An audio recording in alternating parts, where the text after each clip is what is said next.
She'll be coming round the mountain when she comes. She'll be coming round the mountain when she comes.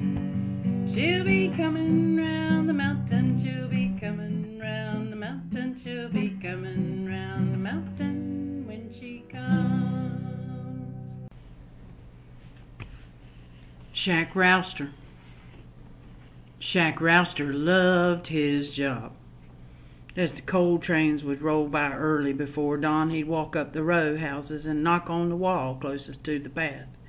He gave it a lick with what my grandfather said was like a police billy club, wooden but bigger, he'd say when he'd tell me, not quite a bat, but he'd use his hands to show the length and the breadth of it, and I'd say likely it's similar to a modern-day riot baton. See, the fear and the horror Shack Rouster employed kept him well respected. He knew the man in each shanty house in town as the coal train rolled slowly on the track, picking up men to go to work. They'd sit in their assigned spots, 4 men to a coal cart. He knew the ones who liked to drink or might be hungover, compared to those who were actually sick and unable to work. And as he walked up the hill 4 or 5 streets deep, another Shack Rouster would walk a path over, going up a block down. These men worked in 2 or more with armed guards down below at the train track watching as they hit every house if the miner was not already out.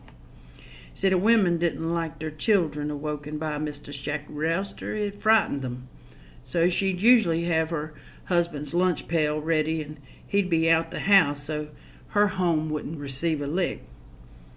But they'd clear that town quickly so as to get to the next group of paper-thin shacks so they could roust up some more men to go to work.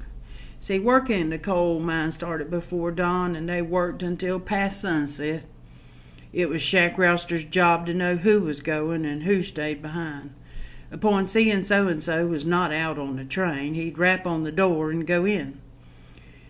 He'd enter the premises uninvited and walk back to the bedroom.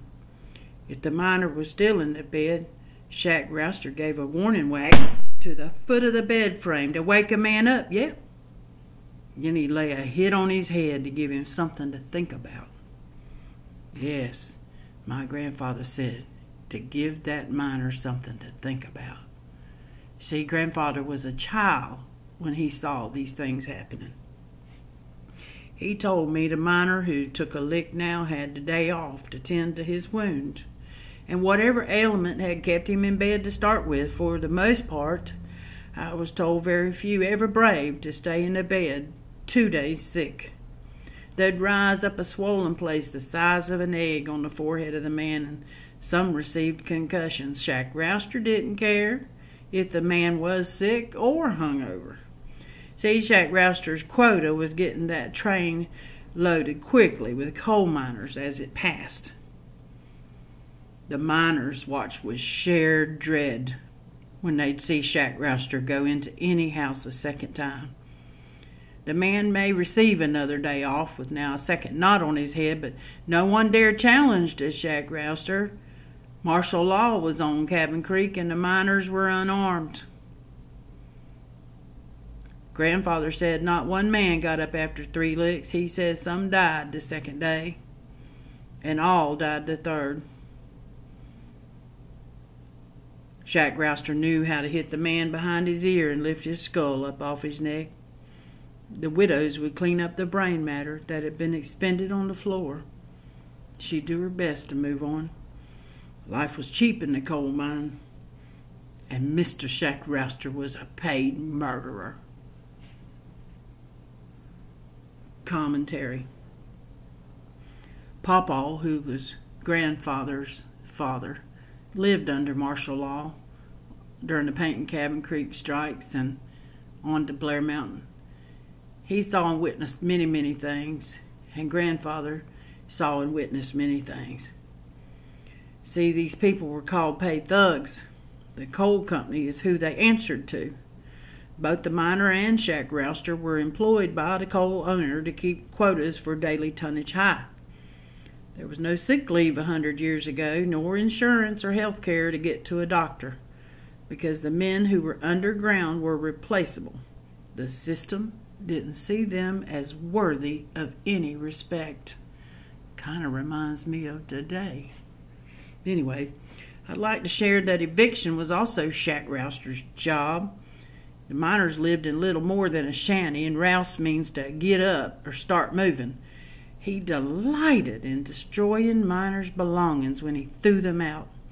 And I see landlords today who pile up people's belongings on the side of the road. And look, I understand the economics of rentals. However, I'm also aware of persons who are displaced when landlords want to raise the rent or have other inane reasons that they want to displace a tenant for someone attempted eviction on me. Yes, she was a slumlord, and she had the local magistrate court in her pocket.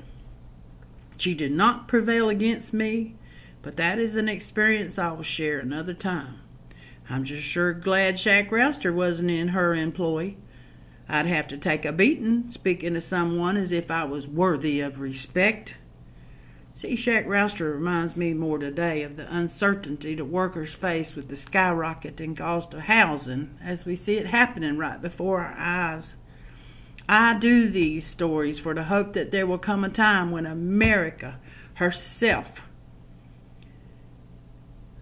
like that Statue of Liberty in the harbor, that she will declare a second Bill of Rights as first proposed by President Franklin Delano Roosevelt. A home for every American was my favorite. Grandfather said it didn't matter if we was Chinese or Russian or French or any other national anywhere. In his experience organizing, every breathing man desires first a shelter for his children and wife, a place to come out of the cold and rain, shelter for the weary. This to me is Maslow's basic hierarchy of need in a nutshell. It's the base need. When I see homeless, veterans, and elderly folk, I am disappointed that we tolerate a system that allows this. We must initiate a living whereby man's innate worth or his soul is valued over his labor, valued over other people's wealth, or valued over simple greed. I mean, it's not conducive to happiness that we live in a country that cannot house its citizens. In Iceland, for goodness sakes, Iceland.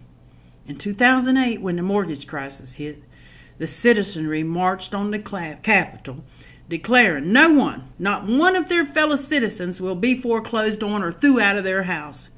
They insisted the bankers go to jail. It's one of the few countries that took the financial risk takers in hand and punished them. And then they said they will not throw anyone out of a home. Wow. That's radical compassion for community, for neighborhood, village, a sense of belonging, a sense of worth. We all need and want a home to come into out of the whirling calamity of the world. And the so-called wealthiest and most inventive nation on earth, why are we having housing issues in 2022? Simply put, we have not empowered fellow feeling for others' hardships. We think only of our own. Now's the time for a radical compassion, folks. A movement of heart. A perception shift by declaring our earnest desire for FDR's second Bill of Rights. His declaration that every living, breathing American has a human right to, number one, a job. Number two, an adequate wage and decent living. 3, a decent home. 4, medical care. 5, economic protection against sickness, accident, old age, or unemployment. And lastly, 6, a good education. I think President Roosevelt and his wife had a radical compassion way before their time. Perhaps it is our time to implement human rights with respectful dignity for all. See, Shack Rouster lived at the time FDR gave this speech. FDR knew what was going on with labor, and he was really unable to do anything about it. No one cared or had compassion for the worker, for the common man. It's time we, the people, open our minds to our full potential of heart, that this nation is now maturing itself. And as we examine this disgusting history of labor inequality. We should ask ourselves, what kind of world do we really want to build here? You know, I'm asking you to help me. You know, I'll look back and say, I did my part. I took a risk. I did these audios for you. You know, will you do yours? Will you share this video? And will you look for the next one coming? There's no shame in my begging. I'm just a simple grandmother who needs your help, concern, and compassion to keep telling these oral truth stories until we stand all one for another. Thanks for listening. I love you. Stay encouraged. She'll be coming round the mountain when she comes. She'll be coming round the mountain when she comes. She'll be coming round.